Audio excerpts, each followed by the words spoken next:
Slope of the line and equation of the line.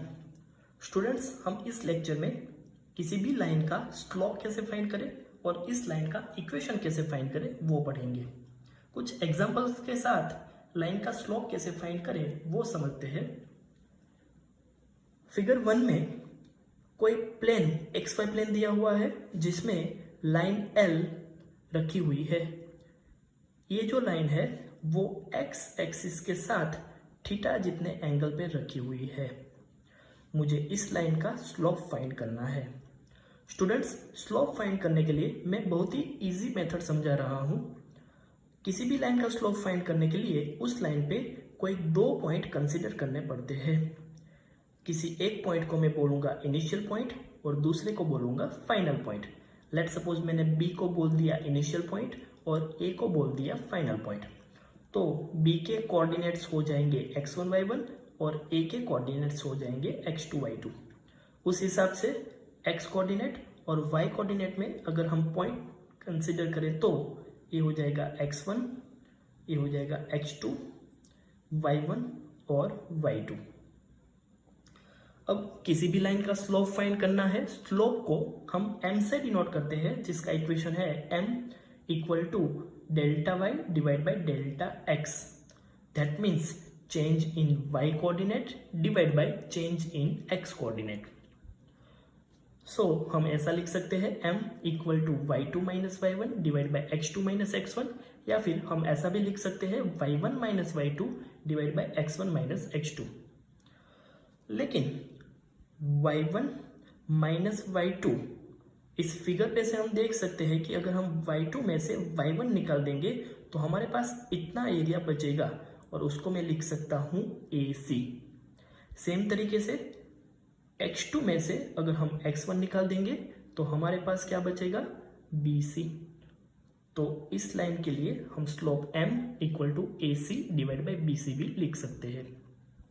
दूसरा, मैं इस फिगर पे से देख सकता हूं कि यहाँ पे y2 is greater than y1। y coordinate पे y2 y1 से बड़ा है। सो y2 is greater than y1, therefore y2 minus y1 is greater than 0। मतलब y2 माइनस y1 का आंसर पॉजिटिव मिलेगा। सेम मैनर से x2 is greater than x1। So x2 minus x1 is greater than 0। सो इसका answer भी positive आएगा। सो इस equation में numerator और डिनोमिनेटर दोनों पॉजिटिव है। सो इस लाइन का स्लोप भी पॉजिटिव मिलेगा। लाइन का स्लोप फाइंड करने का एक दूसरा भी इक्वेशन है। लेट सपोज मैं ट्राइंगल ABC को कंसीडर करूँ तो मैं इस ट्राइंगल के लिए अगर ये एंगल थीटा है तो मैं कुछ इस तरह से लिख सकता हूँ tan theta equal to opposite side divide by adjacent side. That means tan theta equal to opposite मतलब AC डिवाइड बाई एडजेसेंट मतलब BC। लेकिन जैसे हमने आगे देखा कि इस फिगर में AC डिवाइड बाई BC वो तो स्लोप है।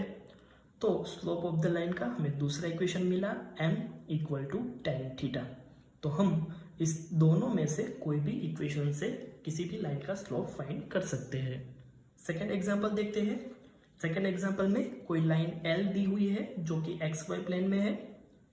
यहाँ पे लाइन L X कोऑर्डिनेट के साथ एंटी क्लॉकवाइज डायरेक्शन में थीटा जो एंगल बना रही है वो मोर देन 90 है। तो जैसे मैंने फर्स्ट एग्जांपल में समझाया, क्या करना है, हमें कोई भी 2 पॉइंट कंसीडर करने हैं। Let suppose point A and point B। Point A को हम इनिशियल पॉइंट बोलते हैं तो उसके कोऑर्डिनेट्स हो जाएंगे x1 y1, और पॉइंट B को फाइनल पॉइंट बोल देते हैं तो उसके कोऑर्डिनेट्स हो जाएंगे x2 y2। उस हिसाब से x1 x2 y1 y2 हम लिख सकते हैं। इस लाइन का हमें स्लोप फाइंड करना है तो slope of the line equation है same m equal to delta y divide by delta x। Therefore y2 minus y1 divide by x2 minus x1। लेकिन यहाँ पर मैं देख सकता हूँ कि y2 is greater than y1 है, लेकिन मुझे तो y2 माइनस y1 चाहिए। सो y2 minus y1 is less than 0 हो जाएगा। देयरफॉर y2 माइनस y1 की वैल्यू नेगेटिव आएगी। x2 is greater than x1 है। सो x2 minus x1 greater than 0 हो जाएगा। सो इसकी वैल्यू पॉजिटिव आएगी। तो स्लोप ऑफ द लाइन के इक्वेशन में न्यूमरेटर नेगेटिव और डिनोमिनेटर पॉजिटिव है। सो इस लाइन का स्लोप हमें नेगेटिव मिलेगा। सेकंड मेथड से करें तो जैसे कि हमने फर्स्ट में दिखाया था कि यहाँ पे एंगल थीटा कौन सा एंगल होगा कि एक्स एक्सिस के साथ एंटी क्लॉकवाइज डायरेक्शन में बनाया हुआ एंगल, जो कि यहाँ मोर देन 90 है। और जैसे कि हमें पता है कि for theta more than 90 tan theta की वैल्यू नेगेटिव आती है क्योंकि वो सेकेंड क्वाड्रेंट में आ जाता है। सो इस तरह से भी हम लिख सकते हैं कि इस लाइन का स्लोप नेगेटिव होगा। थर्ड एग्जांपल देखते हैं। थर्ड एग्जांपल में हमने कोई ऐसी लाइन दी हुई है कि जो एक्स एक्सिस के साथ पैरेलल है, जिसका हमें स्लोप फाइंड करना है। फिर से सेम दो पॉइंट कंसीडर करो, इनिशियल पॉइंट ए जिसके coordinate x1 y1, final point B जिसके कोऑर्डिनेट x2 y2। तो उसके हिसाब से x1 x2 y1 और y2 हम लिख सकते हैं, लेकिन यहाँ पर हम देख सकते हैं कि y1 और y2 दोनों एक ही पॉइंट पे आएंगे। Slope of the line equation लगाएंगे तो हो जाएगा m equal to delta y by delta x equal to y2 minus y1 divide by x2 minus x1। लेकिन जैसे कि मैंने यहाँ पे बताया y1 इक्वल टू y2 है, सो y2 minus y1 equal to 0 हो जाएगा। वैल्यू अगर इस इक्वेशन में रखेंगे तो ये इक्वेशन हो जाएगा m equal to 0 divide by x2 minus x1। So किसी भी x एक्सिस के पैरेलल कोई लाइन होगी तो उसका slope always m equal to 0 मिलेगा। सेकंड मेथड से देखें तो ये जो लाइन है वो x एक्सिस के साथ कितना एंगल बना रही है, तो वो बना रही है थीटा इक्वल टू 0। सो हम सेकंड इक्वेशन से भी स्लोप फाइंड कर सकते हैं, m equal to tan 0। tan 0 की वैल्यू 0 होती है, तो इस तरह से भी इस लाइन का स्लोप m इक्वल टू 0 आएगा। फोर्थ एग्जांपल देखते हैं जिसमें लाइन x एक्सिस के परपेंडिकुलर रखी हुई है और जिसका हमें स्लोप फाइंड करना है। फिर से सेम इनिशियल पॉइंट a जिसके coordinate x1 y1, final point b जिसके कोऑर्डिनेट x2 y2, उसके हिसाब से x1 x2 y1 y2, लेकिन x1 और x2 एक ही पॉइंट पे मिल रहा है, सो x1 इक्वल टू x2 हम लिख सकते हैं। स्लोप की बात करें तो slope of the line m equal to delta y divide by delta x equal to y2 minus y1 divide by x2 minus x1। लेकिन जैसे कि हमने यहाँ पे बताया x1 इक्वल टू x2 है, सो x2 minus x1 equal to 0 हो जाएगा। वैल्यू इस इक्वेशन में रखेंगे तो हो जाएगा m equal to y2 minus y1 divide by 0। किसी भी इक्वेशन में अगर डिनोमिनेटर में 0 आता है तो उसका आंसर हो जाता है इनफाइनाइट। सो इस लाइन का slope m equal to infinite हो जाएगा। सेकंड मेथड से देखेंगे तो हम देख सकते हैं कि ये जो लाइन है वो x एक्सिस के साथ 90 डिग्री पे रखी हुई है। So theta equal to 90, equation लगाए तो m इक्वल टू tan 90। तो इस तरह से भी हमें इस लाइन का slope m equal to infinite मिलेगा। अब हम देखते हैं कि किसी भी लाइन का इक्वेशन कैसे बनाया जाए। तो स्टूडेंट्स, अगर हमें किसी भी लाइन का इक्वेशन बनाना है तो हमारे पास दो चीज़ें होनी चाहिए।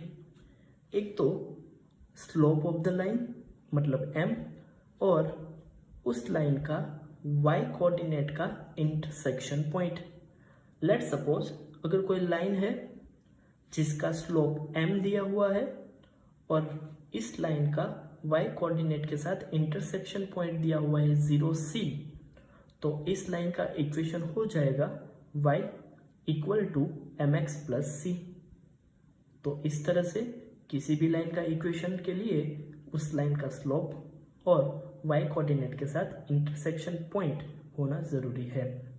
एक एग्जांपल के साथ समझते हैं। लेट्स सपोज कोई प्लेन में एक लाइन दी हुई है L, जिसका मुझे इक्वेशन बनाना है।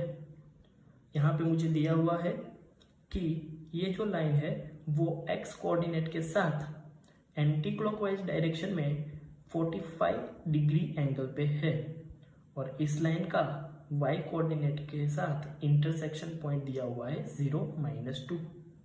तो जैसे कि हमने इक्वेशन में देखा, किसी भी लाइन का इक्वेशन हो जाएगा y equal to mx plus c। तो मैं यहाँ पे लिख रहा हूँ y equal to M X plus C. यहाँ पे मुझे पहले तो दो चीज़ फाइंड करनी है, एक तो slope of the line m and intersection with y coordinate c। यहाँ से मुझे स्लोप फाइंड करना है, तो स्लोप जो कि हम आगे पढ़ चुके हैं उसका इक्वेशन है tan थीटा। यहाँ पे थीटा दिया हुआ है जो है x कोऑर्डिनेट के साथ लाइन एंटी क्लॉकवाइज डायरेक्शन में जो एंगल बनाती है वो यहाँ पे दिया हुआ है 45। तो यहाँ पे हमें m की वैल्यू मिल जाएगी, m equal to 1045। That means m की वैल्यू हमें मिल रही है 1। c क्या है, तो c y कोऑर्डिनेट है जहाँ पे ये लाइन इंटरसेक्ट कर रही है। तो यहाँ पे दिया हुआ है वो पॉइंट है 0-2, तो यहाँ से हमें c मिल गया, c की वैल्यू मुझे मिली -2। अब m और c की वैल्यू हम उसके बेसिक इक्वेशन में रखेंगे तो हमें लाइन का इक्वेशन मिल जाएगा y इक्वल टू m की वैल्यू रख दिए जाए 1x प्लस c की वैल्यू है -2। So final equation of this line is y equal to x -2। तो इस तरह से हम किसी भी लाइन का इक्वेशन फाइंड कर सकते हैं। अब हम पढ़ते हैं कि अगर किसी भी लाइन का इक्वेशन दिया हुआ है तो उस इक्वेशन के ऊपर से उस लाइन का x और y कोऑर्डिनेट के साथ इंटरसेक्शन पॉइंट और उस लाइन का स्लोप कैसे फाइंड करें। लेट्स सपोज कोई इक्वेशन ऑफ लाइन दिया हुआ है px plus qy plus r equal to 0। उसके लिए हमें x कोऑर्डिनेट और y कोऑर्डिनेट के लिए इंटरसेक्शन पॉइंट फाइंड करना है और इस लाइन का स्लोप फाइंड करना है। तो ऐसे इक्वेशंस के लिए क्या करेंगे, तो कोई भी इक्वेशन दिया है उसको लाइन के बेसिक इक्वेशन के जैसा बनाना है। अब px plus qy plus r equal to 0 को मुझे y equal to mx plus c जैसा बनाना है, तो ये कुछ हो जाएगा qy equal to minus px minus r। मुझे y को सब्जेक्ट बनाना है तो ये कुछ इस तरह से हो जाएगा y equal to minus p by q x plus minus r by q. अब हम इस इक्वेशन को किसी लाइन के बेसिक इक्वेशन के साथ कंपैरिजन करें तो मैं यहाँ से लिख सकता हूँ कि इस लाइन का स्लोप m हो जाएगा minus p by Q, c हो जाएगा माइनस r बाई क्यू। लेकिन यहाँ पे c क्या है, तो c तो y कोऑर्डिनेट के साथ इंटरसेक्शन पॉइंट है। तो मैं इस इक्वेशन के ऊपर से इस लाइन का y कोऑर्डिनेट का इंटरसेक्शन लिख सकता हूँ y एक्सिस के लिए, जो कि होता है 0c। तो वो अब हो गया 0 माइनस r बाई क्यू। अब मुझे x कोऑर्डिनेट का इंटरसेक्शन पॉइंट फाइंड करना है। तो जैसे कि हम जानते हैं कि x कोऑर्डिनेट पे इंटरसेक्शन पे y कोऑर्डिनेट 0 हो जाएगा। तो अगर इस इक्वेशन में हम y 0 रखें तो इक्वेशन कुछ हो जाएगा px plus r equal to 0। तो वहाँ से हमें x कोऑर्डिनेट कुछ इस तरह से मिलेगा माइनस r बाई पी। सो उसका x एक्सिस का इंटरसेक्शन पॉइंट हमें मिलेगा माइनस आर पी और वहाँ पे y कोऑर्डिनेट 0। एक इक्वेशन के साथ समझते हैं। लेट्स सपोज हमें कोई लाइन का इक्वेशन दिया हुआ है 2x plus 3y plus 5 equal to 0।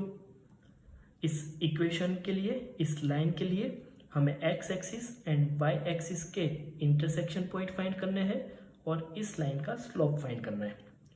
तो इस इक्वेशन को हम बेसिक इक्वेशन के साथ अगर कंपेयर करें तो मैं यहाँ पे लिख सकता हूँ कि इस इक्वेशन के लिए p हो जाएगा 2, q हो जाएगा 3 और r हो जाएगा 5। ऐसा मैंने इसलिए किया क्योंकि मुझे स्लोप और x axis and y axis का इंटरसेक्शन पॉइंट इजीली मैं फाइंड कर सकूँ। इसलिए चलो मुझे स्लोप फाइंड करना है। तो स्लोप का इक्वेशन हमें यहाँ पे मिला minus P by Q, minus P by Q. P की वैल्यू है 2, क्यू की वैल्यू है 3, तो हो जाएगा -2/3। वाई एक्सिस का इंटरसेक्शन पॉइंट,